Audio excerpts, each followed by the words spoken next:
नमस्कार दोस्तों, आप सभी का स्वागत है आपके अपने YouTube चैनल में। दोस्तों, अश्विन मास की पूर्णिमा को शरद पूर्णिमा के नाम से जाना जाता है।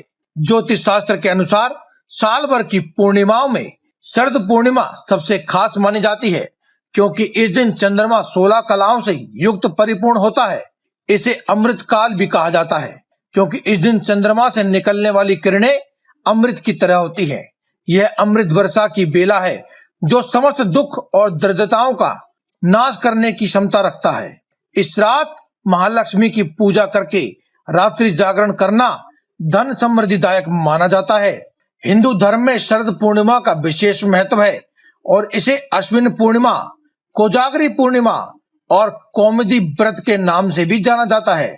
इस दिन चंद्रमा पृथ्वी के करीब आ जाता है, जिससे इसकी खूबसूरती और भी ज्यादा बढ़ जाती है। साथ ही इस दिन महालक्ष्मी का जन्म भी हुआ था। समुद्र मंथन के दौरान देवी लक्ष्मी का प्रकट भी होने का शुभ अवसर था, जिसे लक्ष्मी जयंती के नाम से भी जाना जाता है। भारत के कई जगहों पर शरद पूर्णिमा के दिन लक्ष्मी नारायण की पूजा की जाती है। मान्यता है कि इस दिन माता लक्ष्मी भगवान विष्णु के साथ गरुड़ पर बैठकर पृथ्वी पर भ्रमण करने आती है, जिससे पूरी प्रकृति उनका स्वागत करती है और यह रात सुंदर और रमणीय बन जाती है। शास्त्रों में बताया गया है कि इस रात को देखने के लिए साक्षात देवता भी स्वर्ग से पृथ्वी पर आ जाते हैं। शरद पूर्णिमा की रात माता लक्ष्मी घर घर जाकर सबको वरदान देती है और जो सोता रहता है वहां से लक्ष्मी दरवाजे से ही वापस चली जाती है। इस दिन देवी लक्ष्मी की पूजा करने से सभी कर्जों से मुक्ति मिलती है, इसीलिए इसे कर्जा मुक्ति पूर्णिमा के नाम से भी जाना जाता है। इस रात को जागरण करके माता लक्ष्मी का जागरण करना अत्यंत ही फलकारी माना जाता है और जागरण करके प्रसाद वितरण करके प्रसाद का भोग लगाना भी अत्यंत शुभ माना जाता है। इसीलिए देवी लक्ष्मी प्रसन्न होती है और आशीर्वाद देती है। इसीलिए इसे कोजागरी पूर्णिमा यानी कि जागने वाली रात के रूप में जाना जाता है। उत्तर भारत में शरद पूर्णिमा की रात को चांद की चांदनी में खीर बनाकर रात भर रख दी जाती है और सुबह प्रसाद के रूप में वितरण कर दी जाती है। खुले आसमान में खीर रख करके चंद्रमा अपना अंश ग्रहण कर लेता है और इसे अमृत का अंश बना देता है। कहते हैं कि इससे निरोगी काया की प्राप्ति होती है और इससे पित्त और कफ के रोगों का नाश हो जाता है, औषधीय क्षमता बढ़ जाती है। साथ ही खीर का संबंध पितरों और सोम यानी कि चंद्रमा से माना जाता है और माता लक्ष्मी को भी खीर अत्यंत प्रसन्न होती है। शरद पूर्णिमा की रात श्री सूक्त का पाठ करना अत्यंत फलदायी होता है। कनक धारा स्त्रोत का पाठ करना चाहिए या फिर भगवान विष्णु सहस्त्र नाम का जाप कर लें तो आपके सभी दुख दरिद्रता का नाश होता है और गरीबी कोसों दूर रहती है। साथ ही माता लक्ष्मी के श्वेत कमलों, चांदी, चमेली का इत्र, शहद से पूजा उपासना करने से जन्मों जन्मांतर के दुख भी नाश हो जाते हैं।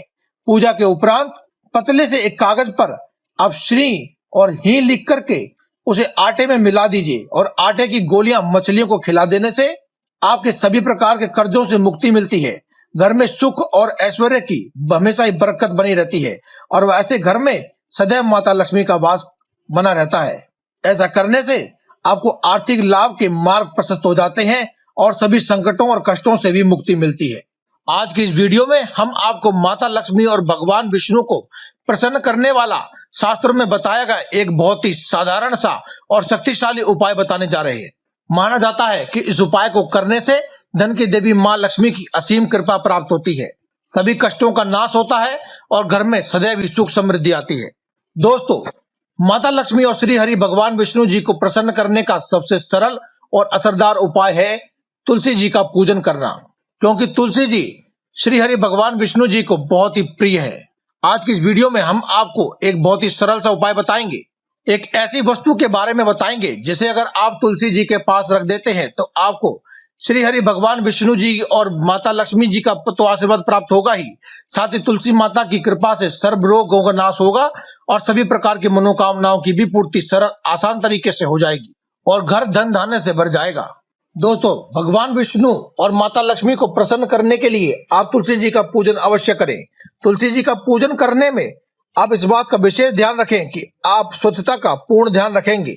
सुबह प्रातःकालीन जल्दी उठ जाने के बाद आपको स्वच्छ पानी से स्नान कर लेने के बाद स्वच्छ वस्त्र धारण करने हैं और अपने घर में जहां भी तुलसी का पौधा है वहां पर एक सुगंधित धूपबत्ती और एक देसी घी के दीपक को प्रज्वलित करें। दोस्तों, इतना कार्य कर लेने के बाद आपको एक कौड़ी लेनी है। दोस्तों, कौड़ी को साक्षात माता लक्ष्मी का ही रूप माना जाता है। कौड़ी समुद्र से प्राप्त होती है और माता लक्ष्मी का अवतरण भी समुद्र से ही हुआ था।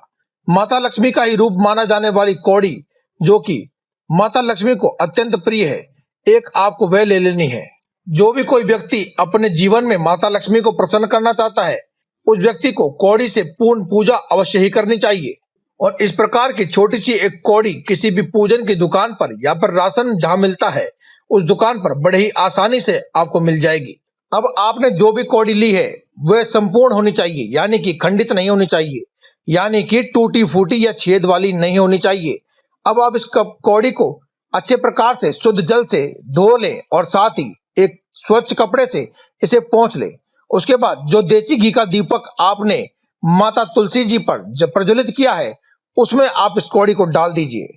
कौड़ी को दीपक में डालने से पहले आप कौड़ी को सीधे हाथ में लेकर के अपनी मुट्ठी में बंद करके इस मुट्ठी को अपने मस्तक से एक बार लगाएं और साथ ही जय मां लक्ष्मी इस मंत्र को आप जपते रहें।